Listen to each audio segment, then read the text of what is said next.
తెలంగాణ స్థానిక సంస్థల్లో రిజర్వేషన్ల పెంపు అంశం ఇప్పుడు రాజ్భవన్లో ఉంది. ఆర్డినెన్స్పై సంతకం కోసం రాజ్భవన్కు పంపింది రేవంత్ సర్కార్. దీనిపై అధికారులతో చర్చించిన గవర్నర్ లీగల్ ఒపీనియన్ తీసుకోవాలని ఆదేశించారు. లీగల్ ఒపీనియన్ తర్వాత గవర్నర్ నిర్ణయం తీసుకుంటారు.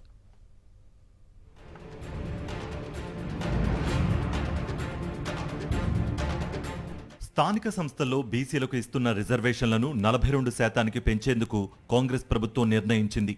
ఇందుకు సంబంధించిన బిల్లు కేంద్రం దగ్గర పెండింగ్లో ఉండడంతో దీనిపై ఆర్డినెన్స్ తీసుకురావాలని కేబినెట్ సమావేశంలో తీర్మానించారు. ఈ మేరకు ఆర్డినెన్స్ కాపీని గవర్నర్ ఆమోదం కోసం రాజ్భవన్కు పంపించారు. ఈ ఆర్డినెన్స్పై గవర్నర్ జిష్ణుదేవ్ వర్మ సంతకం చేస్తారా లేదా అనే సస్పెన్స్ కొనసాగుతోంది.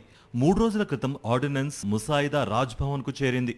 2 రోజుల పాటు జిల్లాల పర్యటనలో బిజీగా ఉన్న గవర్నర్ శుక్రవారం నాడు రాజ్భవన్లో ఆర్డినెన్స్పై అధికారులతో చర్చించారు.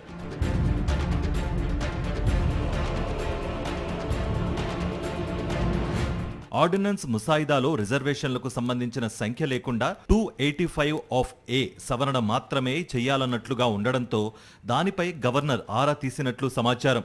దీనిపై క్లారిటీ కోసం లీగల్ ఒపీనియన్తో పాటు రాజ్యాంగ నిపుణుల అభిప్రాయాన్ని సైతం తీసుకోవాలని అధికారులను ఆదేశించారట గవర్నర్ జిష్ణుదేవ్ వర్మ.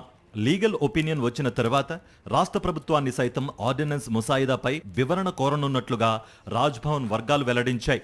ఇప్పటికే గవర్నర్ అపాయింట్మెంట్ కోరిన పంచాయతీరాజ్ అధికారులు 2 రోజులుగా గవర్నర్ పిలుపు కోసం ఎదురుచూస్తున్నారు.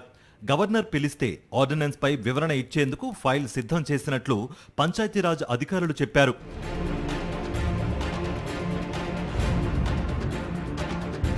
బిల్లు కేంద్రం దగ్గర పెండింగ్లో ఉన్న సమయంలో రాష్ట్ర ప్రభుత్వం ఆర్డినెన్స్ జారీ చేయాలని నిర్ణయించుకుంది.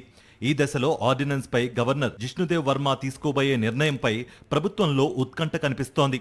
ఆర్డినెన్స్ పై గవర్నర్ సానుకూలంగా స్పందించకపోతే దీన్ని ఒక రాజకీయ సాధనంగా ఉపయోగించుకునే ఆలోచనలో అధికార పార్టీ ఉన్నట్లు సెక్రటరియట్లో టాక్ వినిపిస్తోంది.